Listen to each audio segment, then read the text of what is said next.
திரு Raman sir, இப்போ நாம் இவ்வளோ நாளும் இந்த அமர்வில் நீங்கள் வந்து ரொம்ப முக்கிய ஒரு ஆளுமை. ஆரம்ப கட்டத்திலிருந்தே கடந்த பல ஆண்டுகளாகவே எமது நிகழ்ச்சிக்கு வந்துட்டுருக்கீங்க. திருமதி சசிகலா அவர்களை பற்றி நீங்கள் எப்போதும் அவர்கள் வர வேண்டும் என்று பல நெருக்க சொல்லிக்கிட்டே இருப்பீங்க. இப்போ வந்து இந்த சசிகலா அவர்கள் எங்கே என்னை பற்றி நினைக்கிறாங்க அப்படின்றலாம் பல பேர் கேள்வி பேசி உண்டு சமூக வலைத்தளங்களில். என்ன மறந்துட்டேன்னு சொல்கிறாங்களா, அவங்க எங்கே இருக்காங்கன்னு. இன்றைக்கு நிலை முற்றிலுமே மாறி இருக்கிறது. வட மாவட்டங்களில் பெரும் தாக்கத்தை ஏற்படுத்த திரு ராமதாஸ் ஐயா அவர்கள். நான் தென் மாவட்டங்கள்லேருந்து எப்பவும் சசிகலா சொல்ல மாட்டேன், தமிழ்நாடு முழுவதும் தான் இவர்கள் அப்படி போர்ட்ரேட் பண்ணுறாங்க. இப்போ இந்த இணைவுகளை தற்போது நடந்து கொண்டிருக்கக்கூடிய அந்த மீட்டிங் முடிந்திருக்கிறது, அவர்கள் பேச போகிறார்கள். பேசினால் நம் நிகழ்ச்சியில் அதை நம்முடைய தொலைக்காட்சி அதை ஒளிபரப்பும். இதை எப்படி பார்க்கின்றீர்கள்? அதாவது எம்ஜிஆர் இந்த கட்சி ஆரம்பிக்கும் போது தமிழ்நாட்டில் பொறுத்த வரைக்கும் சாமானிய உழைப்பாளி முதல் கடைநிலை ஊழியர்கள் வரையிலும் அனைத்து தரப்பட்ட மக்களுக்குமான ஒரு கட்சி இந்த இயக்கம். ஆமாம், அதுதான் மெயின். 2021 ஜெயலலிதா அம்மா காலமான பிறகு வி.கே. சசிகலா அம்மாவால் அடையாளம் காணப்பட்டவர் எடப்பாடி பழனிசாமி. அவர் முதலமைச்சர் ஆனவர்னா இந்த கட்சி என்ன பிராண்டில் போச்சு தெரியுமா? கொங்கு மண்டல கட்சின்னு சொன்னாங்க. அப்படியே ஆக்கிட்டார். இல்லை, கொங்கு மண்டல கட்சின்னு சொன்னாங்க.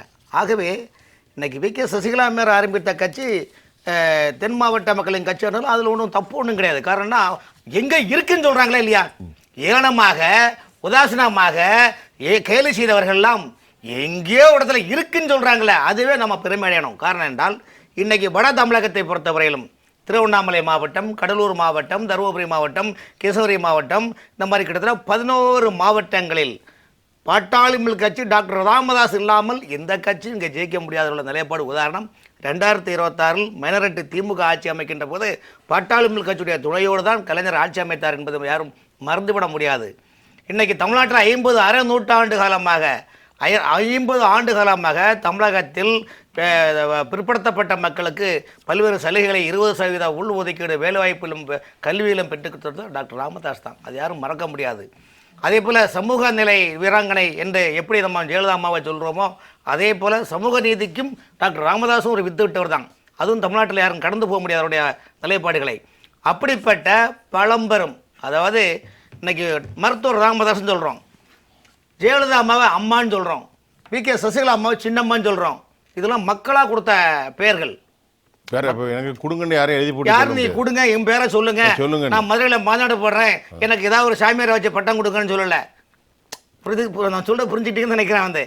அந்த நிலைப்பாடில் வருகின்ற போது அம்மா சின்னம்மா என்ற நிலைப்பாடு அதிமுக தொடர்பு மட்டுமில்லை, கலைஞர் கூட ஜெயலலிதா அம்மையார்னான்னு சொன்னார். ஜெயலலிதா தனிப்பேரை ஒன்றும் சொல்லலை சார், உரிமையில சொல்லலை. கலைஞர் கூட ஜெயலலிதா அம்மையார், வி.கே. சசிகலா அம்மையார்னான்னு சொன்னாங்க. ஸோ அடுத்தபடி மதிப்பு மரியாதை தான் கூப்பிடுறாங்க. அந்த அடிப்படையில் பார்க்கும்போது டாக்டர் ராமதாஸ் அவர்களை மருத்துவர் ஐயானா தமிழ்நாட்டில் எல்லா அரசியல் கட்சியும் இன்னைக்கு சொல்கிறாங்களே இல்லையா?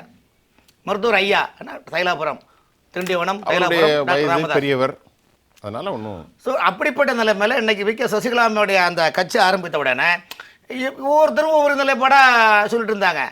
ஆனால் இன்றைக்கி திடீரென்று தைலாபுரத்தில் டாக்டர் ராமதாஸ் அவர்களை சந்தித்தவுடன் தமிழ்நாட்டில் 5வது பெரிய அணி உருவாகி உள்ளது. இப்போ எதிர்ப்பினர் சிலர் வாதத்துக்கு வச்சுக்கிடுவோம்.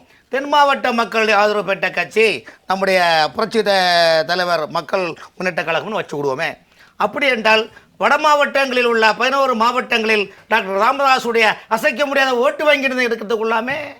அப்படிக்கின்ற போது அது மட்டும் இல்லை, தமிழ்நாட்டில் 100க்கும் மேற்பட்ட அரசியல் கட்சிகள் இன்று தினசரி போயஸ் கடலில் வி.கே. சசிகலாமை சந்தித்து தங்களுடைய ஆதரவை கொடுத்து உள்ளார்கள். இதெல்லாம் கல் வச்சு பழுக்கலை ஐயா.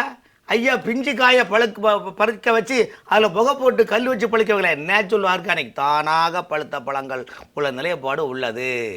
இன்று தமிழ்நாட்டை பொறுத்தவரையும் இன்றைக்கு வி.கே. சசிகலாமருடைய 5வது அணி இல்லாமல் தமிழ்நாட்டில் யாரும் ஆட்சி அமைக்க முடியாது என்ற ஒரு மனநிலை இன்று தமிழக அரசியல் களத்தில் உருவாகி உள்ளது.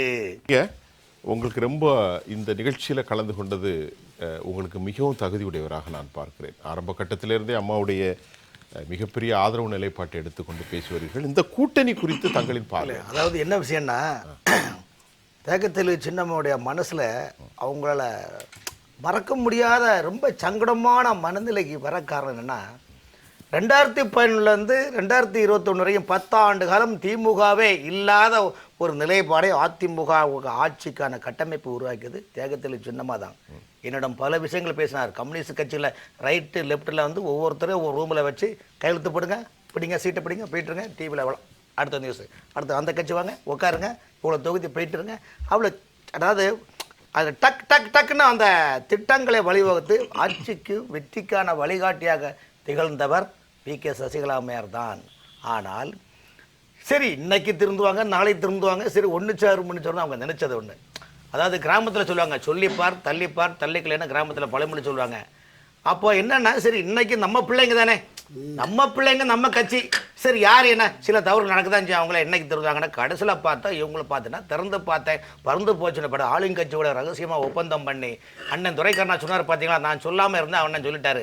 ஐயா 2021 திமுக என்ன சொன்னிச்சு, சென்னை மாநகராட்சி கார்த்திகேயன் ஆணையர், மக்கள் நல்வாழ்வுத்துறை ராதாகிருஷ்ணன் எல்லாம் அந்தந்த துறை அமைச்சருடன் சேர்ந்து கூட்டு குறுப்பணி எடுத்துக் கொண்டீர்கள், நாங்கள் ஆட்சிக்கு வந்தன விசாரணை கமிஷன் வைப்போம், மக்கள் மன்றத்தில் முன் வைப்போம் என்று சொன்னார்களா இல்லையா? சொன்னார்கள். ஆட்சியில் வந்தவுடன் என்னடி மீனாட்சி சொன்னது என்னாச்சு, நேற்றோடு சொன்ன வார்த்தை காத்தோடு போயாச்சு என்று யாரை ஊழலவாதி என்று சொன்னார்களோ அந்த உத்தமர்களை தன் இடுப்பில் பெல்ட்டாக வைத்துக் கொண்டு நீ பாதி நான் பாதி என்ற கண்ணை என்று குர்பானி அடித்துக் கொண்டார்கள். சரி இதுவும் போட்டும். சரி அடுத்தது, தமிழ்நாட்டு மக்களுக்கு என்ன தேவை, என்னென்ன ஆட்சிக்கு என்னென்ன தேவை, கட்டமைப்பு என்ன தேவை, எவ்வளோ நிதிகளோனா என்ன திட்டங்களை வழிவகுத்துள்ளோம், உலக வங்கியில் ஏன் கடன் வாங்கிகள் என்று எதிர்க்கட்சி வரிசையில் வி.கே. சசிகலா அம்மாவை தவிர்த்து வேறு யாராவது ஒருத்தர் கேட்டார்களா? அண்ணன் துரைக்கண்ணா சொன்னார் பாருங்க, உண்மையிலே அவர் அண்ணாமலை எவ்வளோ அழகாக சொன்னார். அதனால தான் அண்ணாமலை சொன்னார், ஐயா தமிழ்நாட்டில் எதிர்க்கட்சி நாங்கள் தான் கூட்டிட்டு காட்டுறோம், நாங்கள் தான் ஆளுநரிடம் ஊழல் பட்டியலை கொண்டு கொடுக்குறோம், இந்த ஆட்சி எந்தெந்த துறை எப்படி ஊழல் நடக்கின்றது, எந்தெந்த வழியில் ஊழல் நடக்கின்றது, கருவறை முதல் கல்லறை வரையிலும் சில்லறை இல்லாமல் இந்த தமிழ்நாட்டில் சாமானிய மக்கள் கூட வாழ முடியாது. காரணம் என்றால் எங்கும் லஞ்சம், எதிலும் லஞ்சம், எந்த துறை எடுத்தாலும் லஞ்சம், இறப்பு செல் வாங்கப்படும் லஞ்சம், பிறப்பு செல் வாங்கப்படும் லஞ்சம், லஞ்சமோ லஞ்சம், லஞ்ச குவியல், லஞ்ச துவையல், லஞ்ச புளியல், லஞ்ச ரசம், லஞ்ச அவியல், லஞ்ச எரிசோரி என்ற நிலைப்பாடை உருவாக்கியது இந்த ஆட்சி. ஆனால் ஒரு இடத்தில் கூட நீங்கள் கேட்கவில்லையே, தட்டி கேட்கவில்லை. அண்ணாமலை தொடர்ந்து கேட்கின்றார். சரி ரைட், அதுவும் விட்டு தள்ளலாம். சரி இந்த அண்ணா திமுக இந்த கட்சி எப்படி ஆரம்பிச்சோம், யாருக்கு ஆரம்பிச்சோம், எந்த லட்சத்துக்கு ஆரம்பிச்சோம்? ஒரு தொண்டன் இன்று திமுக போறான சார். அண்ணா திமுக இன்னைக்கு வரைக்கும் உணர்வுபூர்வமான ஒரு தொண்டன் கூட இன்னைக்கு திமுக போறது இல்லை சார், கிடையாது. பதவி சுகங்களை அனுபவித்துக் கொண்டு ஜெயலலிதா அம்மாவை விட 90% பதவிகள் வட்டச்செயலர் இருந்து, கவுன்சிலர் பதவியில் இருந்து, சேர்மன்ல இருந்து, வாரிய சேர்மன் இருந்து, அமைச்சர் பதவியில் இருந்து, டெல்லி பிரதிநிதி வரைக்கும் 90% பதவி அனுபவித்தார்கள் தியாகத்தலைவி சின்னம்மாவின் மூலம் தானே.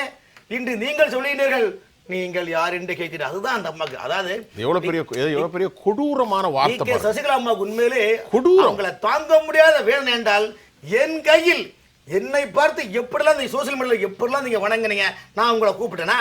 நீங்க தானுங்க எல்லாமே, நீங்களே கதையை போட்டு நீங்களே திரைக்கதை வசனம் எல்லாம் பண்ணிக்கிட்டு இன்னைக்கு நீங்க யாரு, எந்த மனசை வச்சு நீங்க கேட்குறீங்க? இன்னைக்கு இந்த உதயகுமார் என்ன பேச்சு, யாரு திருமங்கலமா எந்த ஒரு ஆர்கே பாருங்க, என்ன சின்னம்மா வந்தே ஆக வேண்டும் என்று சொன்னார். இல்ல அதுல என்ன விஷயம்னா, இன்னைக்கு இந்த முன் அதிமுகவில் பதவி சுகத்தை அடைந்த பல அமைச்சர்கள் ஏன் என்று இந்த மாதிரி அறிக்கை கொடுக்கின்றார்கள்? இவர்கள் பீரியடில் செய்த ஊழல்களை மறைக்க வேண்டும், இந்த ஊழல்களை கிரனால் இவர்கள் செல்வது சிறையில் தான்.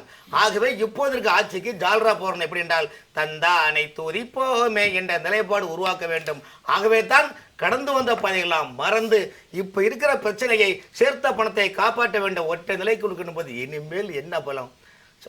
ராஜா தர்மத்தில் படுத்த அண்ணன் ரஜினிகாந்த், அண்ணன் என்ன தம்பி என்ன சொந்தம் என்ன பந்தம் என்ன சொல்லடி எனக்கு பதிலை என்ற அந்த பாடல் வரிய போல இனிமேல் வேறு வழி இல்லை என்ற ஒற்றை இலக்கோடு தான் சின்ன வி.கே. சசிகலா மாதிரி கட்சி ஆரம்பித்தாங்க.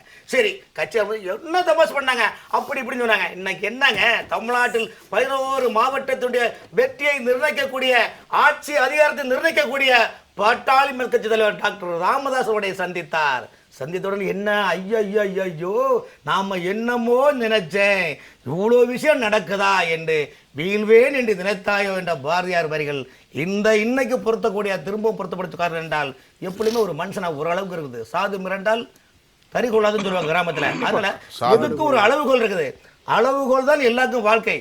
ஒரு ஊர், ஒரு ஊராட்சி, ஒரு பேராட்சி, ஒரு நகராட்சி, ஒரு மாநகராட்சி, ஒரு மாவட்டம், ஒரு மாநிலம், ஒரு நாடு என்பது எல்லாமே ஒரு லட்சுமண் ரேகா. அந்த லட்சுமண் ரேகா கூட தான் மனிதனுடைய வாழ்க்கையுடைய கட்டமைப்பு உள்ளது. அதே போல ஆட்சியும் அதிகாரமும். ஆனால் எல்லாமே வி.கே. சசிகலா அம்மை அவரை நீங்கள் இவ்வளவு கிழிக்கிறேன்னு நினைச்சாங்களே. அவங்க அதாவது யாருமே இதெல்லாம் சொல்ல மாட்டாங்க சார் வெளியில. அந்த அம்மையார் வெளியில சொல்றாங்கன்னா எவ்வளவு சங்கடமா இருப்பாங்க சொல்லுங்க. என்ன எப்படி நீங்க எல்லாம் நினைக்கிறீங்க? என்னட்டு எப்படிலாம் நீங்க நடிச்சீங்க? சொந்தக்காரில் நடிச்சீங்களா சார்?